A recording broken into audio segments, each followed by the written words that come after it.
What's up everyone, Adrian here. It's been quite a while since I hopped back onto YouTube, but I'm back in the flesh now. I was out of the country for about 3 weeks, exploring Taiwan in all its glory. So I started from the north in Taipei, worked my way all around the country to like Jiaoxi, Yilan, as well as worked my way to the south at Kaohsiung and worked all my way back up to Taipei until I headed out back in the States. But yeah, it's really good to be back in the States after being on hiatus for quite a while. I was also off camera and social media for a bit because I just really wanted to focus my time on just being in the moment and just enjoying learning about a different culture and just being in a different area that I've never been to, especially for a solo traveler, and also just focus on my love for photography and just try to push myself in different ways. And I'm really glad to be back now and talk about some things that I want to share with you guys later on in different YouTube videos, as well as just post in my Instagram handles as well. So you are going to hear more about channel updates by the end of this video too. But I want to create today's video because I feel like now is a good time to reflect on just some of the things that I was able to capture with my camera gear, but also just do it like in a way of self-reflection, as well as like a high-level review about my camera gear and what I'm carrying in my camera bag for 2025, as well as for the years onward too. Now, it did take a while for me to accumulate this gear that I have and will be sharing with you guys. All the products that I'm going to be talking about are not sponsored whatsoever, so you are going to get my most unfiltered thoughts about everything. And if you want to consider this gear for yourself or just learn a bit more about this gear on hand, definitely drop a comment and I'm happy to get into a little bit more of a discussion and share more of my thoughts because it's a high-level overview. But I will be sharing all the product links in the description below, as well as I have a master gear list page on my website. So if you were to purchase anything through the affiliate links, it's not going to be at no extra charge to you, but it will help directly support the channel as well as creating content for you guys. With that in mind, I want to hop right into it. I will be reviewing one of my favorite camera bags, one that I've already reviewed much more in depth in an earlier YouTube video. So I will go ahead and drop a link to that one into the description or somewhere on the screen as well. And then I'm going to get into some of the camera gear and just some of the non camera or techie stuff as well too. But to kick everything off, I'm going to be talking a little bit more about this guy over here. This guy over here is the Wandrd Provoke 31-liter bag. It does roll up and expand. It expands as well as collapses depending on what the needs are. But I'm going to get into some of the highlights about like why I really love this bag. And why you should consider one too. Starting off, 31 liters, I find that this is a sweet spot for a lot of my travel needs. I have mainly used a 20-liter bag in the past, but because now I have 2 camera bodies as well as multiple different lenses, I need something a little bit bigger and much more sturdier than what I have currently. And plus, I feel like going past 35 liters, unless I'm like backpacking or something, is just a bit too excessive. So that's why 31 liters is just really good for what I'm using this for. This bag not only carries 2 bodies as well as 4 different can carry 4 different lenses, but it can carry a lot of other gear that is just supplemental to what my needs are. But yeah, I'd say like 2 camera bodies, 3 lenses, the 50-35, 24-70, as well as 70-200, and 1 prime lens. It can definitely hold a lot of gear. It does become a bit weighty because it is carrying a lot of equipment, but I mean, there's always going to be trade-offs with everything, and I'd rather have everything all in one bag instead of just having gear in different places, so that way just less likely of damaging it. But at the same time, in terms of peace of mind, not only can it keep a lot of things together all in one place, but it can protect everything with its construction as well. Now, this is a weatherproof bag. By all means, if you're not familiar with that terminology, what it means is that it is resistant to bad weather effects, but what I'm looking for particularly in a bag is how well does it defend itself against rain or even drizzle. And there are times where it was raining in some of the Southeast Asian countries I visited with this bag over the years, that it just held up super well. Not only does it repel water really well, but it tends to dry somewhat quickly as well. I mean, if it's like more in a warmer environment versus like a colder environment. But yeah, at the same time, very good construction for what it is. holds a lot of things, protects a lot of things, given its construction, and the way that you can accessorize this bag too is just another thing why I really like this bag as well. I have 2 different Wandrd straps over here, both on the front and 2 on the underside, so that way if I need to carry things externally, I totally can. On the shoulder straps itself, there's a lot of different utility loopholes. I can go ahead and attach a carabiner on it, so if I want to attach like a plastic bag to my person or just carry something where it has handles, I totally could. I also have the Peak Design capture clip over here, so that way I can go ahead and go hands-free and attach my camera to my person and keep it in front of my person until the moment or opportunity arises to capture something really cool happens. I also have this guy over here. Have the Matador speed pouch, which I have used on this backpack. I just took it off because light tends to dirty up really quickly. But at the same time, for this speed pouch, I fell in love with this and found a lot of utility out of it because it keeps my valuables in front of my person all the time and I don't have to keep anything in my pockets. Plus, speaking of pockets, it has 2 pockets in here. You got a nice deep pocket in the main compartment. Plus you have a open pocket on the front of the pouch, so that way you can go ahead and just quickly take things in and out, whether it be like some maybe loose change, card, or even a lens cloth. So yeah, just really useful for what it is. I can just keep things on my person in front of me. And it just works really well given how wide the shoulder straps are on this bag. While we're here on this side of the bag, there are other things that are going for it, which I just really appreciate. The added piece of security and peace of mind is that there is a hidden zipper behind the luggage loop over here, as well as there's a hidden pocket on the underside of the bag too, so that way I can just keep things secured and away from outside hands that are not my own. But I'd say the thing that can hold this bag back is, I mean, they've changed this at the time of the video, is they have different iterations of the bag where the roll-up top is much more water resistant. So I have one of the older models, but by all means it still holds up really well. It is bulky for what it is, so that's why I supplement it by using a sling. I have the Hex brand Ranger DSLR sling. I think it's like an 8 liter or 10 liter bag. But yeah, I'd say like sometimes it can be pretty weighty having a lot of equipment in here, which is not ideal when trying to be mobile and trying to go around. But I mean, still definitely useful for like just transferring things and going in transit with this bag. The other thing too is that it only has 1 side pocket. So either I have to carry a tripod, either depending on the project, I'll carry a tripod with me, or if I need to carry a water bottle, I can. I just can't carry both. And I'd rather not keep a water bottle inside the bag itself unless it gets compromised and gets all my gear wet, which we don't want. But I mean, there are trade-offs. By all means, one side of the bag does have a large open door, so that way I can go ahead and quickly access my main body camera if I need to. So, yeah, by all means, like, it's a really solid bag. I love it for what it is. There are things that are definitely worth considering going with this bag too. If you want to get yourself a nice 31 liter bag, can't go wrong with it. Plus they do come in different sizes, so I just got this one because I already have something that's a 20 liter bag. It does come in a Provoke Light, which is also really nice. So if you want to go a little bit more minimalistic, less bulky too, that's something else to consider. Now getting into the main contents within the bag itself and things that I love to nerd about. I'll start off with my tried and true, my one and only, the Canon R8. This is my first introduction to mirrorless cameras, and I have bought the R6 Mark II earlier this year, but I will get into that one a little bit later on. Prior to using this camera, I have used the Canon T6 as well as T2i Rebel, but those are like more family cameras, so I have upgraded from those cameras, and when I got enough money, I bought myself a 5D Mark IV, but I'd rather not use that camera for travel and for daily usage because of a couple different reasons.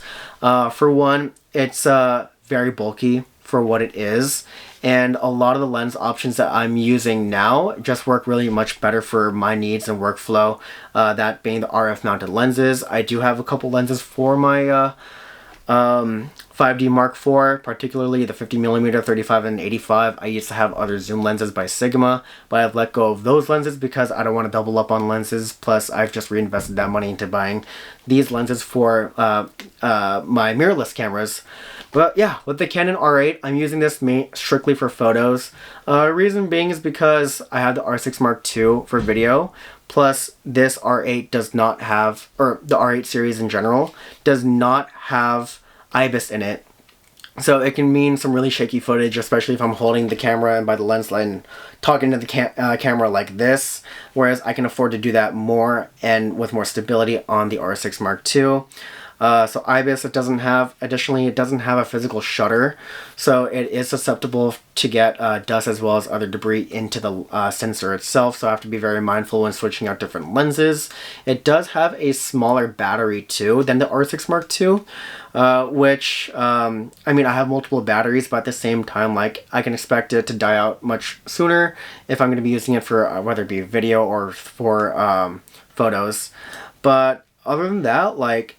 Well, and the last thing too is that the shutter speed on this camera only goes to 1/4000th of a second, so I can only shoot like so high of a shutter speed where now I have to start compensating with the aperture. Granted, there are other things that I use to help supplement on cutting down the light in conjunction with this camera and the lens setup, which I will get into later on too. But yeah, I'd say like I think this by the time of this video, the camera body is like $1,300 or so US. But I mean, it's still quite a bit of money, but still like, I mean, a really good introduction to just mirrorless cameras. And plus there's a lot of things going for it, versus like getting into something like really high-end and expensive. So yeah, I'd say like a really good introduction to mirrorless cameras. Still one of my daily drivers. Still feels really good in the hand. Just really fun to play with. But I'll talk about lens configuration and setup a little bit later on. I do want to talk a little bit more about the R6 Mark II, which I am using to record this video. As for the R6 Mark II, that's something I picked up earlier this year and what I use to record mainly my YouTube videos, but occasionally I will go out and shoot with it for the intention of either shooting videos or shooting photos, depending on what project I'm doing that day. And I find that the R6 Mark II really covers a lot of the weaknesses or shortcomings of the R8, starting off with the IBIS. The R6 Mark II has IBIS in it, so I can afford to go around and hold the camera by the lens and talk into it for a vlog. Otherwise, if I'm not doing that, I'm just going to have the camera stationed into a tripod and just record from there. Additionally, the R6 Mark II does have a physical shutter, so that way it can protect itself better from either debris or other things going into the camera sensor itself. You have a higher shutter allowance for the R6 Mark II, so it can shoot well past 1/4000th of a second. Additionally, the R6 Mark II has a bigger battery, so it has a bigger battery life longer battery life as well. Otherwise, the construction of the R6 Mark II and the R8 are going to be very much similar with each other, but because the R6 Mark II has more technology built into it, it is a bit bulkier, but it doesn't sacrifice the ergonomics, and there are different button configuration layouts. For example, it's going to have a knob as well as a twisty wheel, so that way it can just really cycle through your photos really quickly instead of just having like a D-pad on the R8. But yes, I use a two-body system because I feel like for having a channel and also recording and just shooting multiple different projects at once, I rather have two bodies. I can also get a couple different angles, and I can just dedicate one lens to one body setup. What I'm using to record this video right now is the Canon RF 15-35 f2.8mm lens. On this one over here, I have the Canon RF 2.8 f2.8 24-70mm lens onto the R8, so that way I don't have to spend my time in the field swapping out between different lenses. I can just go ahead and take it out and play as I as I want to. The other lenses that I will get into this video, I will just be going over two more to complete the holy trinity of the zoom lens options, I have in my hand the Canon 70-200 f2.8 lens. This one I absolutely love, and before this one I've had the Sigma f2.8 Sports 70-200 lens for the EF mount version. But the thing with that lens is that it is super big and bulky, and it's actually heavier than the 70-200, especially with having the EF to RF mount lens. When trying to use that lens onto these cameras that I'm using to record and showing you guys right now, it just wasn't feasible because it was just another thing that added a little bit more length and weight to it. Plus, what I like about this one, and I don't have it on this camera right now, is the O-ring attachment to help mount the lens onto a tripod. I find that is so much easier to take on and off versus the Sigma one, where like I actually had to screw it on and off. But yeah, this one right here, it's just really much more sleek in terms of its design and just much more compact and less weighty. So I love using this one. In terms of the lenses, I use them for different things. If you want me to do a bit more of a review and show some examples about like when I use these lenses and how I use them, just let me know in the comments below. Happy to share that. But as a high-level overview, I tend to use this one more for long-range night exposure shots, or I'll even use it for street photography, depending on if I'm feeling like the mood for it or there's just a certain kind of look I'm going for. As for the 24-70 millimeter lens, I like to use this more as an all-around kind of lens. So if I don't know the condition I'm in, or like I'm shooting in a place for the first time, I'd rather have something like this on hand, so that way I can just be ready for a lot of different situations. And in conjunction with the R6 Mark II in particular, if I need to go ahead and record a video, 24 millimeters is enough for me to just vlog myself if needed to. As for the last one, the 15-35 millimeter lens, I tend to just keep that on the R6 Mark II because I just find that to be a really good vlogging lens. Plus, I can go ahead and use that for mainly wides, cityscape shots or landscape shots, or just places where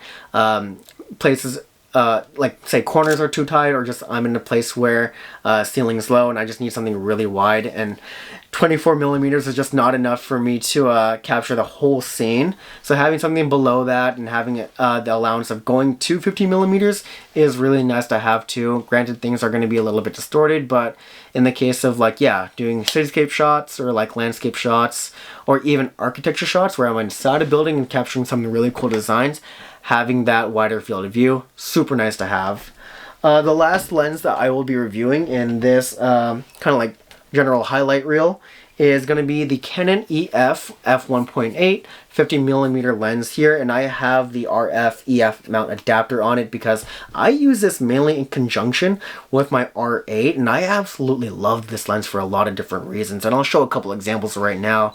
My favorite situations in using this kind of lens is night markets, where I'm going to be shoulder to shoulder with people, things are going to be very crowded, corners are going to be tight, corridors are going to be tight too, but I can go ahead and just capture things from a suitable distance, as well as not disturbing the scene and just let it progress as it is. Whereas like if I'm shooting something with a 35, I have to be like really up close and personal. Otherwise, if I'm shooting something like 70 millimeters and beyond, like I have to take like a lot of steps back to capture what it is I need to capture at the time. Plus I have to shoot at a higher shutter speed too.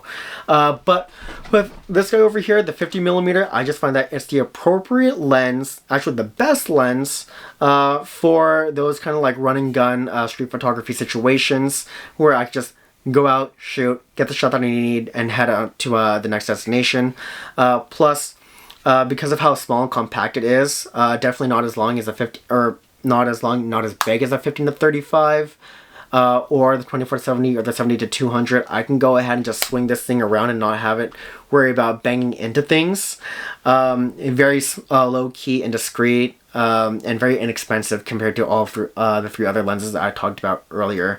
So really can't go wrong with this. Plus, relative to some of my other primes that I don't travel with, that being my 35 and my 85mm, I can just go ahead and plop this in. Doesn't take up a lot of space. There's just so much going for it that over the years, even since the Canon R5D Mark IV days. It still holds up super well, and I've just repurposed it to suit my needs for mainly street photography. But yeah, if you want to hear more about why I love this lens and share some more examples about it, just let me know. Happy to share more about that.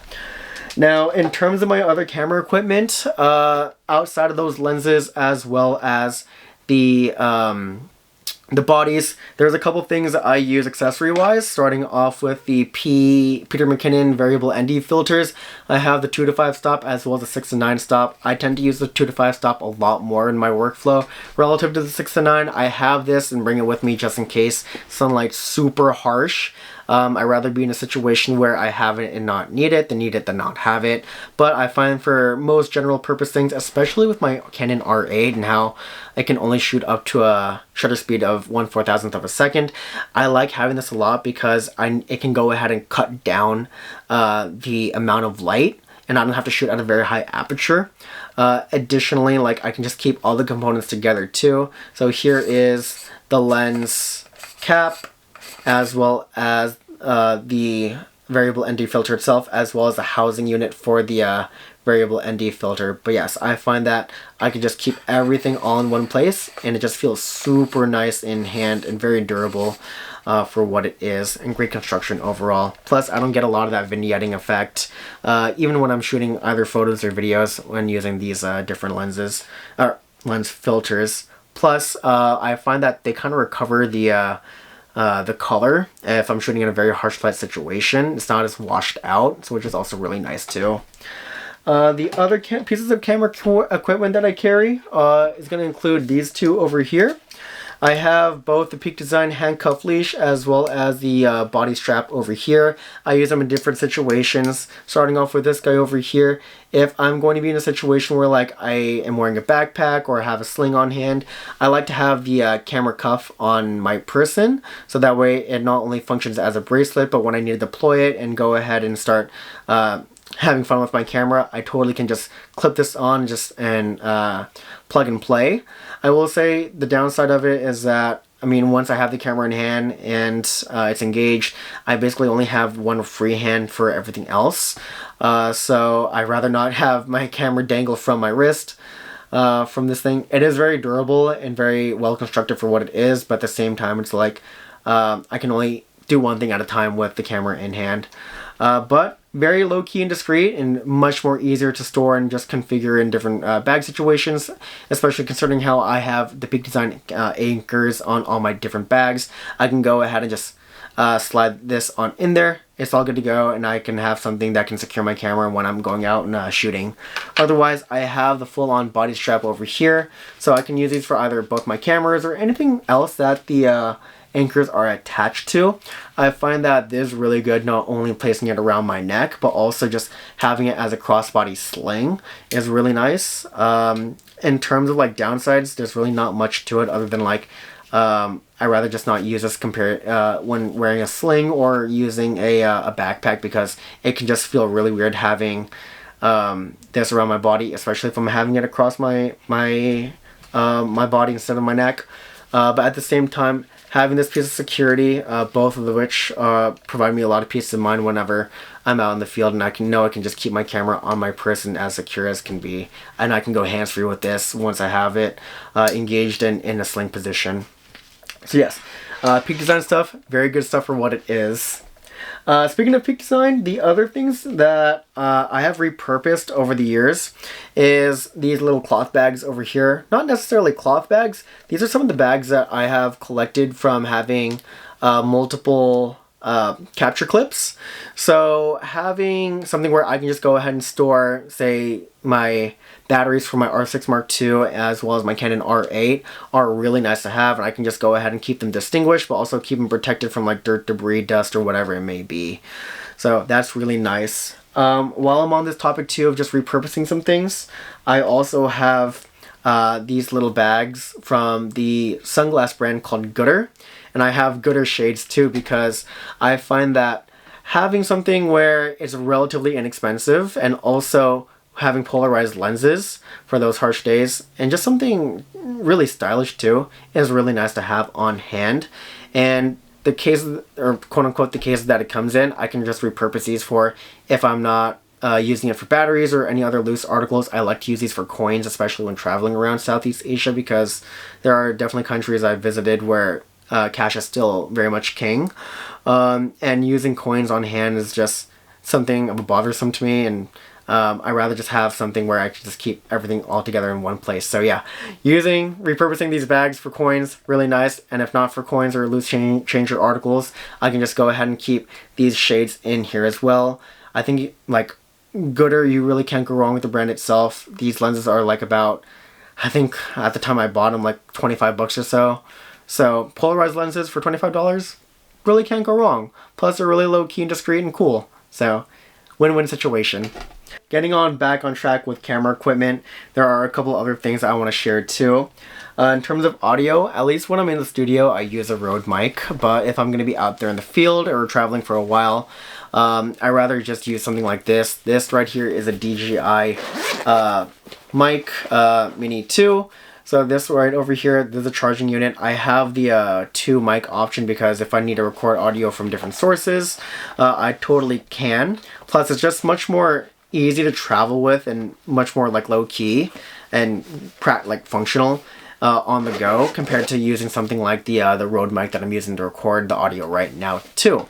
So yeah, I carry this on hand, really good for what it is. By all means they came out with the DJI Mic 3, but I mean for the 2, at the time I got this, it was like $100 off, so I was like, hell yeah, like let's go ahead and invest in it. So yeah, can't go wrong with that as my mobile source of audio. The other things that I carry too when it comes to traveling for camera equipment is going to be tripods. I have one tripod in my hand. This is the Ulanzi MT41. The other one I have is the Peak Design carbon fiber tripod over here. This isn't the most up-to-date model. Granted, those are really nice, but I just feel like for, in a way, the OG ones, this one serves me really well. I like to go carbon fiber because I like to save weight where I can. And compared to some of the other tripods that I used in the past, I just love this one a lot because it is so streamlined in its design and very sleek. It's just very easy to store, not only within its own bag, but easy to carry and easy to store within, whether it be my Provoke 21 liter or 31 liter bag or my Peak Design 20 liter everyday bag too. I could just go ahead and slip it on in there, whereas like some other tripods, I had to have the leg hang outside of the side pocket, and I'd rather just keep all the legs together in the pocket itself. And by all means, I can use this for whether it be main body camera with a capture clip and slide it on in there, or I can go ahead and use the phone adapter located in the hook area over here. But yeah, with this in mind, there are times where I'm going to be using this mainly for, if not recording video, long exposure nightscape shots. And if I don't need something as big as this for either of those 2 instances, I might use something much more discreet and smaller. This is the Ulanzi MT41. I use this mainly for my snowboarding back in the day when I was recording videos, but because it has a short travel length, it got really tiresome trying to hold my arm out all the way, balance on my board, and record video and not make sure that my phone doesn't fall off. Granted, my phone has not fallen off, given its, I'd say, Gorilla Grip construction, because it holds the phone really well. But the times that I would use this and bring it out for with me is when I'm just recording on my S25 Ultra, which I find works really well with the setup. Now, because it's so discreet and so small, it doesn't take up a lot of space too, and it's very much inexpensive for what it is. It just serves a lot of it just fills in a gap that the Peak Design tripod can't do, because it does require a lot more space for it to operate. I will say that there are other options outside of this one that I use as well, but I'm not going to get into that right now in this video. So yeah, the Ulanzi MT41 and the Peak Design carbon fiber tripod, some things I use when I'm traveling out there by myself. So, and I'll use this for, yeah, recording reels or anything of the like when using my phone. The other thing that I use, not necessarily camera related, but it does supplement my gear, is this guy over here. This is an Anker portable battery pack over here. I have used multiple different battery packs over the years, but I find that this is my favorite one by far because there's a couple of things going for it. I mean, there are 3 different charging ports, so I can charge multiple devices at once, and I can charge one of my special watches where it needs to have that micro USB and a really funky charging cable. I use a Garmin Fenix 7 Pro when traveling around, so I don't have to worry about battery, but it does require a special kind of port for it to charge up. That's where this guy comes in. Definitely serves that gap. Additionally, I'd say, the only drawback to it is that it does take a while for it to charge up all the way, but granted, it does store up a lot of juice and it can charge multiple devices at once, so I really can't complain too much with it. Plus, it's not too weighty for what it is. Fits like the size of my palm. I can slip it into my backpack, no problem whatsoever, and it is compact enough where it doesn't, it's not obtrusive. In terms of the other things that are not electronic related, I have these two over here. I have this guy, which is the wallet by Allet, as well as I have the Twone pocket notebook and the G2 Pilot pen. Starting off with this guy over here, the Allet Wallet. I love this for a lot of different reasons. Shout out to Jen, my friend, for recommending me this. She's a traveler at heart as well as a really rockin' underwater photographer. I'll link her Instagram in the description below. Definitely check her out because she is really cool and she captures some really dope stuff underwater. So yeah, shout out to Jen. But yeah, she recommended this travel wallet over here, and I've fallen in love with it ever since learning more about it and having the chance to use this on my trips this year. It has several different pockets for several different purposes. I have a main pocket for my passport over here, as well as I have card slots, so if I need to use so that way I can just use whatever cards it may be. I have a slot in here on one side of the wallet, as well as the another slot on this side, so I can hold like miscellaneous papers, receipts, important travel documents. And I have 2 big deep pockets over here, so that way I can go ahead and hold not only like different kinds of foreign currencies if I need to at a time, but I can also store really important travel documents that are I don't want to have like floating around loosely within my backpack itself. So yes, having something as important as this, a travel wallet, saves yourself a lot of headache being organized out there in the field. Speaking of staying organized out there in the field, I have a Twone pocket notebook. I have raved about these notebooks in another video, which I will drop in the description below. Plus, I have the G2 Pilot pen because I have one for like so many different use cases. But I find that this combination works really well for my needs because not only do I stay organized and not only plan what photo projects or video projects I have, I use these notebooks in a variety of different use cases because they come in a pack of like 6 or so like that. I have one for journaling. I have one for like planning out expenses. I have one for planning out YouTube videos as well as photos. But yeah, I just have like, this is just one of my favorite notebooks, and they're not only generous with like the aligned spacing and just the amount of real estate that you can write, but the pages too. And it's very mendable and durable enough where like I can really bend this to however I need to, or like if my bag falls awkwardly, it's not going to be damaged whatsoever. And it's, paper is paper, but when it gets wet or moisture on it, it actually holds up really well too, surprisingly. But yeah, with that in mind, having this combination wherever I go is like crucial to my workflow because it just helps keep everything organized. But yeah, with all of that in mind, that's going to be mainly all the gear that I'm going to be carrying for an international travel trip, or if I'm going to be doing a big photo project, whether it be in the States or outside of the States. So hope you guys enjoyed all that. And again, all the links for the products I mentioned are going to be in the description below and on my gear page on my website as well. So definitely check that out if you want to learn more about it, or if you have a question about it, any of the other gear I have, just go ahead and drop a comment below.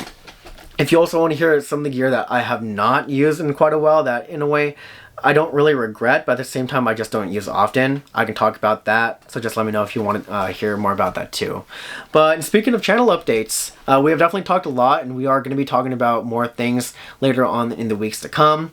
I have a lot to share following my Taiwan trip that I want to be able to push out and share with you guys, not only through YouTube videos, but through my Instagram pages as well. So for Yokuya Adrian, which is like my general and like travel account, I'm going to be sharing some videos regarding about like places that I ate in Taiwan, and also some of the cool things I seen and did there. Additionally, for Kuya_Adrian, which is going to be my main Instagram page for photography, I'm going to go ahead and drop some places where I shot some really cool photos, took some cool videos, and just share some more tips about some of the different aspects of genres of photography that I've practiced while I was over there, and you'll hear more updates about like things that related to the YouTube space as well. As for YouTube, we are not going to be going anywhere anytime soon because we are now back. We're gonna take a break from traveling until our next big trip next year. But in the meantime, I want to share with you guys some things that I've learned while I was out there in Taiwan. Just do some other videos in terms of like editing tutorials that you're going to see on this channel later on too. So stay tuned for that. And if you haven't already, go ahead and drop a subscribe as well as a like, so that way you are in the loop and you know when new things are going to be dropping. But yeah, with that in mind, I have a lot more to create, a lot more to share. Really excited to share with you guys and being back in the studio. So until then, catch you guys around and peace out.